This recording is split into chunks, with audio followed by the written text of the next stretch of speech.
नमस्कार दोस्तों, स्वागत है आपका आपके अपने यूट्यूब चैनल पर। अगर आप एसएससी, रेलवे, बैंक या किसी भी अन्य कॉम्पिटिटिव एग्ज़ाम की तैयारी कर रहे हैं, तो यह वीडियो आपके लिए बेहद महत्वपूर्ण होने वाली है।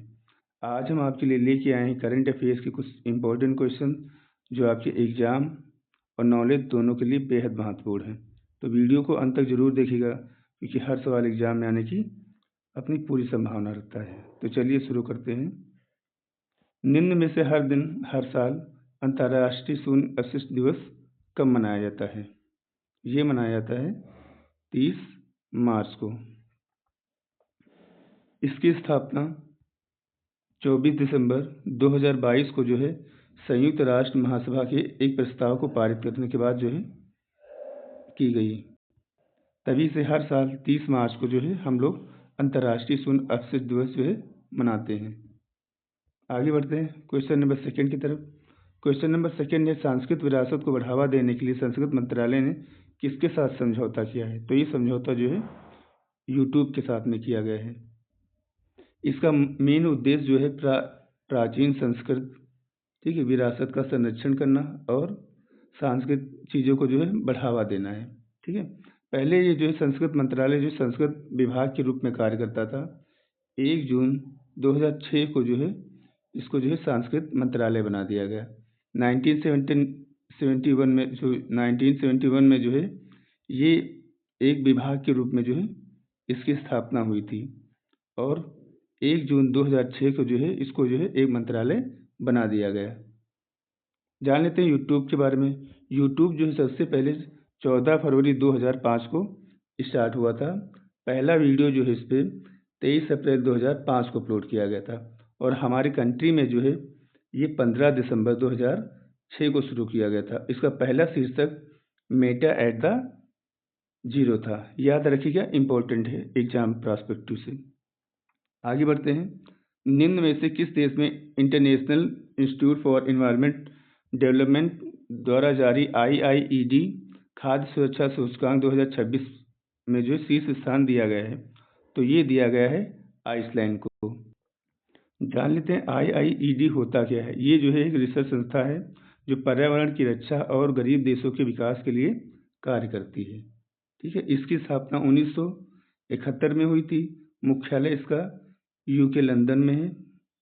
ठीक है, ये संस्था अफ्रीका, एशिया, लैटिन अमेरिका जैसे देशों के साथ मिलकर काम करती है। इसमें पहला स्थान आइसलैंड का, ठीक है, और दूसरा स्थान डेनमार्क का और तीसरा स्थान ऑस्ट्रिया का है।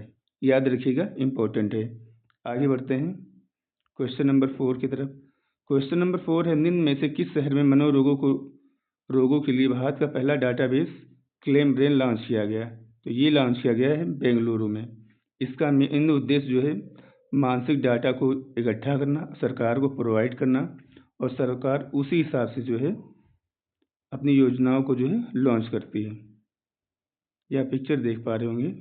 ठीक है, ये भारत का पहला डाटाबेस क्लेम ब्रेन है। ठीक है, बेंगलुरु में लॉन्च हुआ है। इंपॉर्टेंट है, याद रखिएगा। आगे बढ़ते हैं। क्वेश्चन नंबर 5 है, निम्न में से किस देश में दुनिया की पहली माल ढुलाई वाली बुलेट ट्रेन शुरू की गई? तो ये शुरू की गई है जापान में। ठीक है, इसको मार्च 2026 में शुरू किया गया है। ठीक है, इसकी स्पीड 275 किलोमीटर प्रति घंटा है। जान लेते हैं थोड़ा जापान के बारे में। जापान की राजधानी टोक्यो, इसे उगते सूरज की भूमि भी कहा जाता है। ठीक है, मुद्रा येन, राजधानी टोक्यो, और ये दुनिया का सबसे बड़ा नगरीय देश भी है। याद रखिएगा, पूछा जा सकता है। ठीक है, ये पिक्चर देख पा रहे होंगे, पहली बुलेट ट्रेन है। आगे बढ़ते हैं। निम्न में से किन राज्यों में समुद्री आपात स्थितियों और संकटग्रस्त जहाज़ों से निपटने के लिए भारत का पहला पोर्ट ऑफ रिफ्यूज सिस्टम स्थापित किया गया? तो ये स्थापित किया गया है महाराष्ट्र और उड़ीसा में। जान लेते हैं इसका उद्देश्य POR होता क्या है। ठीक, इसका उद्देश्य समुद्री एरिया में किसी प्रकार की कोई कैजुअलिटी हो जाती है या कोई समस्या आ गई तो उस पर सहायता प्रदान करना होता है। ठीक है, उद्देश्य क्या है, किसी भी पोर्ट को हमारे बंदरगाह होते हैं उनको पर्यावरण या अदर चीज़ों से जो है सहायता प्रदान करना है। याद रखिए ये महाराष्ट्र और उड़ीसा में शुरू की गई, इम्पोर्टेंट है। आगे बढ़ते हैं। या पिक्चर देख पा रहे होंगे, ठीक है। क्वेश्चन नंबर 7 है, भारत सरकार ने इलेक्ट्रॉनिक वाहन इकोसिस्टम के लिए PME ड्राइव योजना को किस वर्ष तक बढ़ा दिया गया है, ठीक है। तो ये बढ़ा दिया गया है मार्च 2028 तक, ठीक है। अभी क्या है, मिडिल ईस्ट में वॉर चल रहा है, ठीक है।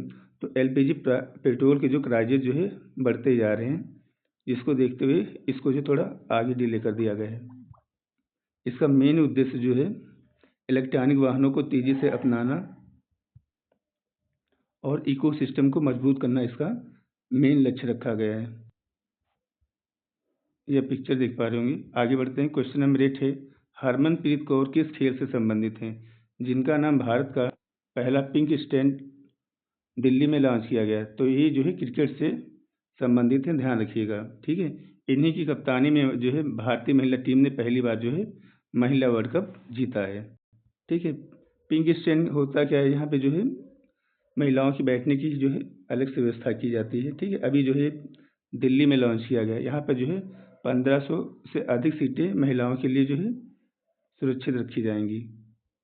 जान लेते हैं भारत का पहला पिंक स्टैंड कहाँ पे लागू हुआ था, स्टार्ट किया गया था। तो ये मटुंगा रेलवे स्टेशन मुंबई में जो है भारत का पहला जो है पिंक स्टैंड लॉन्च किया गया था। इम्पोर्टेंट है, याद रखिएगा। आगे बढ़ते हैं। यह पिक्चर देख पा रहे होंगे। एबल पुरस्कार 2026 जीतने वाले गार्ड फ्लेस्टिंग किस देश से व्यक्ति बन गए हैं। तो ये जो है बिलोंग करते हैं जर्मनी से। एबल पुरस्कार होता क्या है, इसे जो है गणित के क्षेत्र का जो है नोबेल पुरस्कार कहा जाता है। और ये पुरस्कार जो है नॉर्वे की सरकार जो है देती है, याद रखिएगा, इम्पोर्टेंट है। यह पिक्चर देख पा रहे होंगे, ठीक। इसने 1994 के पास में भी इसी पुरस्कार से सम्मानित किया गया था। आगे बढ़ते हैं। निम्न में से किस शहर में एशिया के सबसे बड़े एयर का उद्घाटन किया गया। तो ये किया गया है नोएडा में। अभी जो है मोदी जी ने जो है इसका उद्घाटन किया है। इसे जो है एशिया का सबसे बड़ा एयरपोर्ट माना जा रहा है, ठीक है, जो कि आधुनिक सुविधाओं से लैस है। और इसका मेन उद्देश्य जो है 1 करोड़ से जो साल भर में 1 करोड़ लोगों को जो है सेवा प्रदान करना है और नए नए रोजगार के से जो है स्रोत जो है स्थापित करना, जिससे युवाओं को बेरोजगारी से मुक्ति दी जाए।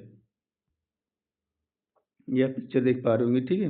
नोएडा के जेवर में ये जो है इसका उद्घाटन हुआ है। प्रधानमंत्री मोदी जी ने और मुख्यमंत्री योगी जी ने जो है इसकी शुरुआत की है। आगे बढ़ते हैं। निम्न में से किसे विश्व शांति में योगदान के लिए प्रतिष्ठित प्राइज से सम्मानित किया गया। तो ये सम्मानित किया गया जुपल्ली राधा कृष्णा राव को, ठीक है, याद रखिएगा, इम्पोर्टेंट है। इसका आयोजन कहाँ हुआ, इसका आयोजन जो है हैदराबाद में हुआ है, ये भी याद रखिएगा। आगे बढ़ते हैं। यह पिक्चर देख पा रहे होंगे। निम्न में से किसे नेपाल का सबसे युवा प्रधानमंत्री नियुक्त किया गया है। तो ये नियुक्त किया गया है बालेंद्र शाह को, ठीक। अभी जो है ये प्रेजेंट टाइम में नेपाल के सबसे युवा प्रधानमंत्री बन गए हैं, ठीक है। 2025 में जेनजी प्रोटेस्ट के बाद जो है वहाँ की सरकार को ध्वस्त कर दिया गया था। तत्पश्चात जो है इलेक्शन हुए और इनको जो है नया प्रधानमंत्री चुना गया है, ठीक है। बालेन शाह को जो है बालेन भी कहा जाता है। ये पहले एक मशहूर रैपर हुआ करते थे और ये नेपाल की राजधानी काठमांडू के मेयर भी रह चुके हैं। एक जो है नाम बहुत ज़्यादा सुनने में आता है, जेनजी। जेनजी जेनजी होता क्या है, ठीक है। जेनजी वो जनरेशन होती है जो 1997 से और 2012 के बीच में पैदा हुई है, ठीक है। ये जनरेशन ज़्यादातर जो है इंटरनेट, स्मार्टफोन, सोशल मीडिया के साथ में जो है बड़ी हुई है। यह पिक्चर देख पा रहे होंगे बालेन शाह की। अगला क्वेश्चन है, निम्न में से किसके सहयोग से वाणिज्य और उद्योग मंत्रालय ने स्टार्टअप स्थापित किया है, ठीक है। तो ये स्थापित किया गया है रोजर पे के साथ में जो है शुरू हुआ है। इसकी शुरुआत जो है रोज़र पे की 2014 में हुई, मुख्यालय इसका बेंगलुरु में है। फ़ोनपे की शुरुआत जो है दिसंबर 2015 में हुई। इसका भी मुख्यालय कहाँ है? बेंगलुरु में। और ये याद रखिएगा, फ़ोनपे जो है बाहर का पहला यूपीआई ऐप है, इम्पोर्टेंट है। पेटीएम पेटीएम की शुरुआत जो है 2010 में की गई। इसका मुख्यालय नोएडा में है। ठीक है। अगला तुम्हारा आईसीआई बैंक। ठीक, इसकी स्थापना 5 जनवरी 1994 की हुई थी। मुख्यालय इसका महाराष्ट्र मुंबई में है।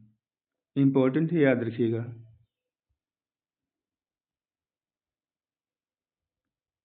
तो आज के सेशन में इतना ही।